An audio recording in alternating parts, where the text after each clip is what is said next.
Assalamualaikum warahmatullahi wabarakatuh. Kembali lagi di channel YouTube Pasti Pintar. Di video kali ini mari kita latihan soal untuk mengasah kemampuan kita. Sebelum kita mulai, jangan lupa untuk like, comment, subscribe, dan share. Semoga video kali ini bermanfaat bagi kalian semua. Virus bukan merupakan tumbuhan, hewan, ataupun bakteri. Walaupun demikian, virus tampak seperti organisme hidup karena kemampuan berkembang biaknya sangat luar biasa. Berikut ini pernyataan yang benar mengenai virus adalah: A. Virus mengandung partikel DNA dan RNA. B. Virus merupakan organisme bersel satu atau uniseluler. C. Virus memiliki sifat benda mati, yaitu dapat dikristalkan. D. Virus mampu bereplikasi dalam jaringan yang sudah mati. E. Virus mempunyai kapsid yang tersusun atas senyawa protein dan karbohidrat. Di sini bisa kita lihat ada jawaban yang saya bold, itu artinya adalah jawaban yang benar. Jadi jawaban yang benar untuk soal nomor 1 adalah virus memiliki sifat benda mati, yaitu dapat dikristalkan. Mari kita simak pembahasannya. Untuk jawaban yang A salah, karena virus hanya mengandung satu partikel, yaitu bisa DNA saja atau RNA saja. Yang B juga salah, karena virus merupakan organisme tidak bersel atau aseluler. Yang C jawabannya benar. Yang D salah, karena virus hanya mampu bereplikasi pada jaringan yang hidup saja. Dan yang E juga salah, karena virus tubuhnya tersusun atas protein. Kedua, pada tahapan siklus reproduksi virus, tahapan di mana terjadi pemasukan asam nukleat ke dalam sel inang adalah A. Adsorpsi, B. Penetrasi, C. Replikasi, D. Perakitan, dan E. lisis. Tentu jawaban yang benar adalah yang B. Penetrasi. Simak pembahasannya. Yang A. Jawaban A salah karena pada tahap ini atau pada tahap adsorpsi terjadi penempelan ekor virus pada dinding sel bakteri, berarti masih permulaan. Jadi ekornya masih baru menempel di dinding sel. Yang B benar, penetrasi. Yang C replikasi salah karena pada tahap ini terjadi replikasi diri dari DNA virus. Yang D perakitan juga salah karena pada tahap ini terjadi perakitan antara kepala, ekor, dan serabut ekor yang masih terpisah-pisah. Jadi baru menjadi satu kesatuan. Yang E lisis salah karena pada tahap ini terjadi pembebasan virus-virus baru yang siap mencari sel inang baru. Soal selanjutnya nomor 3. Jenis virus yang mengakibatkan penyakit gondong sehingga kelenjar parotid membengkak adalah A. Papillomavirus, B. Rhabdovirus, C. Varicella zoster, D. Morbillivirus, dan E. Paramyxovirus. Tentu jawaban yang benar adalah yang E, yaitu Paramyxovirus. Lalu apa arti dari virus-virus selain Paramyxovirus? Yang pertama, Papillomavirus, yaitu penyebab kutil pada kelamin. Rhabdovirus penyebab rabies, Varicella zoster penyebab cacar air, dan Morbillivirus penyebab campak. Soal nomor 4, virus yang menginfeksi bakteri dan berbentuk kompleks adalah A. Virion, B. Bacteriophage, C. Kapsid, D. Capsomer, dan E. TMV. Jawaban yang benar yang saya bold yaitu Bacteriophage, dan pembahasannya di bawah ini.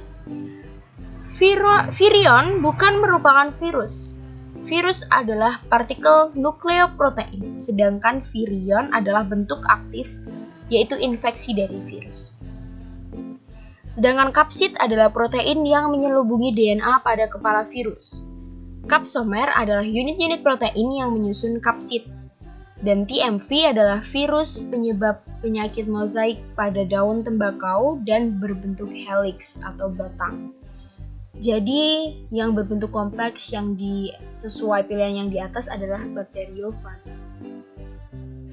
Selanjutnya soal nomor 5. Ilmuwan yang menemukan penyakit yang menimbulkan bintik-bintik kekuningan pada daun tembakau adalah A. Adolf Meyer, B.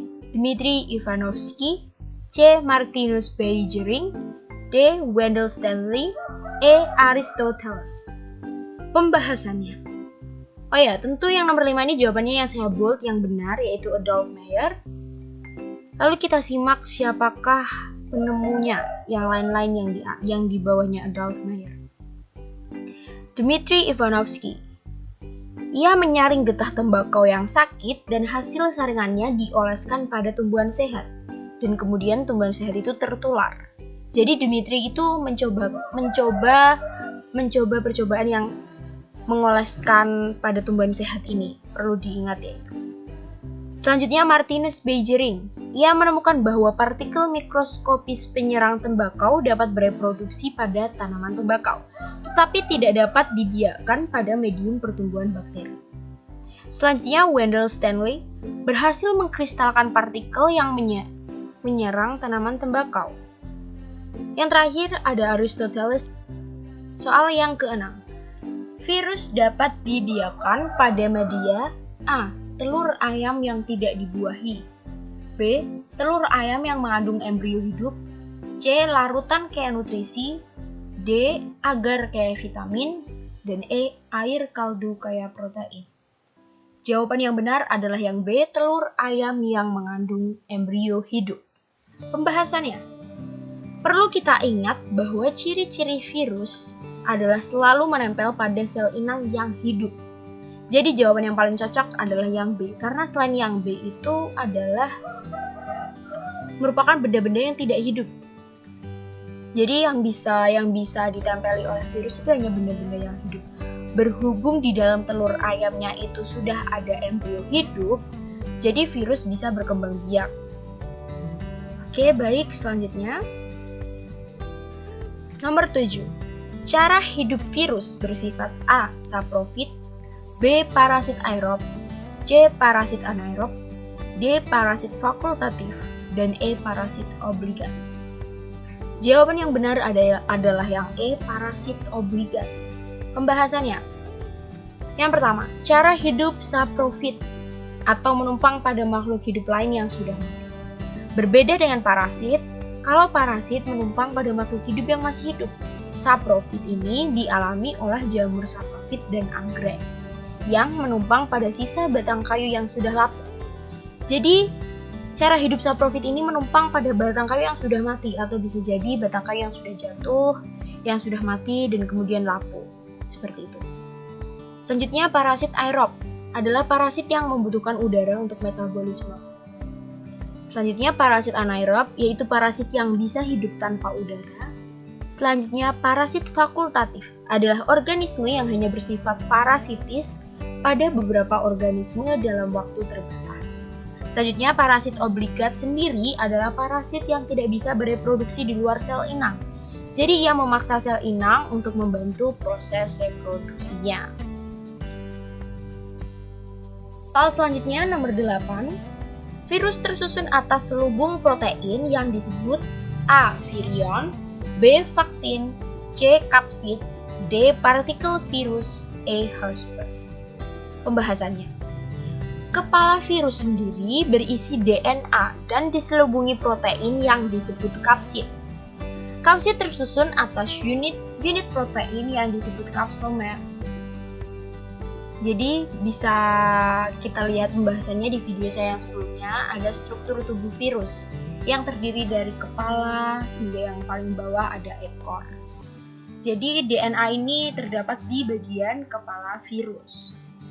Selanjutnya, nomor 9, tahap-tahap proliferasi virus litik adalah. Jawabannya yang benar adalah A. Adsorpsi, injeksi, sintesis, perakitan, dan lisis. Ini merupakan satu urutan ya, jadi tidak bisa kita bolak-balik urutannya, jadi harus sesuai ini. Untuk lebih lengkapnya bisa dicek lagi di video yang pembahasan bab virus. Nomor 10. Ekor virus menempel pada dinding bakteri terjadi pada tahap A. Sintesis, B. Injeksi, C. Perakitan, D. Adsorpsi, dan E. Melebur. Jawabannya adalah yang D. Adsorpsi. Untuk pembahasannya, Yang pertama ada sintesis, yaitu fase pembentukan atau fase mereplikasi diri berulang kali. Injeksi, fase memasukkan asam nukleat. Dan perakitan adalah fase perakitan menjadi satu kepala, ekor, dan serabut ekor virus yang masih terpisah-pisah. Sedangkan melebur sendiri tidak termasuk dalam tahap-tahap penempelan virus ya. Jadi tidak saya sebutkan. Soal nomor 11. Saat DNA masuk ke dalam bakteri adalah pada tahap A. Sintesis, B. Injeksi, C. Perakitan, D. Adsorpsi, dan E. Melebur. Pembahasannya, yang pertama, sintesis merupakan fase replikasi diri virus menjadi banyak. Perakitan, fase perakitan kepala, ekor, dan serabut ekor virus yang belum menjadi satu, yang kemudian menjadi satu. D. Adsorpsi, yaitu fase penempelan ekor virus kepada dinding sel bakteri. Untuk yang melebur, tidak saya masukkan seperti yang sebelumnya karena melebur bukan masuk ke dalam tahap-tahap yang dimiliki oleh virus ya. Soal nomor 12. Dari kelompok penyakit ini yang disebabkan oleh virus adalah A. Influenza, cacar, rabies, dan polio. Kita simak pembahasan di bawahnya. Yang pertama ada influenza, disebabkan oleh virus golongan orthomyxovirus. Cacar, disebabkan oleh varicella zoster virus atau VZV. Selanjutnya, rabies, disebabkan oleh virus rabies, dan polio disebabkan oleh virus polio. Trakom, disebabkan oleh infeksi bakteri Chlamydia trachomatis, dan tifus disebabkan oleh infeksi bakteri Salmonella typhi. Kolera disebabkan oleh infeksi bakteri Vibrio cholerae. Campak disebabkan oleh virus paramyxovirus. DB atau demam berdarah disebabkan oleh virus dengue pada nyamuk Aedes aegypti. Dan TBC disebabkan oleh infeksi bakteri Mycobacterium tuberculosis. Soal nomor 13. Nomor 13, sintesis asam nukleat DNA atau RNA dilakukan virus di A. Tubuhnya sendiri, jelas salah ya. Yang B. Tubuh inangnya, benar. Yang C. Tubuh inangnya dan tubuh sendiri, salah. Tubuh sendiri tidak bisa. Yang D. Alam bebas, tidak bisa. Yang E. Tubuh tumbuhan. Tubuh tumbuhan ini bisa jadi ya, tapi kan bukan hanya tumbuhan saja. Bisa pada hewan dan bisa pada manusia. Ya, nomor 14. Enzim yang dihasilkan oleh virus yang dapat memecahkan dinding sel bakteri disebut A. Neuraminidase, B. Lytic, C. Lysogenik, D. Lysozim, E. Lismin. Tentu jawaban yang benar yang saya bold yaitu lysozim. Lalu apa sih enzim neuraminidase? Yaitu enzim glikosida hidrolase yang membelah ikatan glikosidik asam neuraminik. Kemudian lismin adalah asam amino penyusun protein yang dalam pelarut air bersifat basah seperti pada histidin. Selanjutnya yang terakhir lytic dan lysogenik adalah perkembangbiakan virus. Soal yang terakhir disebutkan ini ada A. Newcastle disease, B. citrus vine plum degeneration, yang C. foot and mouth disease, yang D. tobacco mosaic virus, yang C. tungro. Penyakit yang menyerang tumbuhan adalah, jawaban yang benar adalah yang C, B, D, dan E. Penjelasan, yang A. Newcastle disease, yaitu penyakit tetelo atau sampar pada ayam. Yang B. citrus vine plum degeneration adalah kerusakan phloem pada jeruk. Yang C. foot and mouth disease adalah flu Singapura pada manusia, biasanya ada pada anak-anak kecil. Ruam-ruam merah pada kulit anak kecil. Yang D. tobacco mosaic virus, yaitu bercak kuning pada daun tembakau. Yang E. tungro, yaitu penyakit kerdil pada padi. Mungkin sekian beberapa soal ulangan harian yang bisa saya share, semoga bermanfaat. Saya menerima kritik dan saran pada kolom komentar dan menerima ide materi apa yang bisa saya sampaikan lagi di video-video selanjutnya. Terima kasih, sekian. Apabila ada kurang lebihnya saya mohon maaf. Wassalamualaikum warahmatullahi wabarakatuh.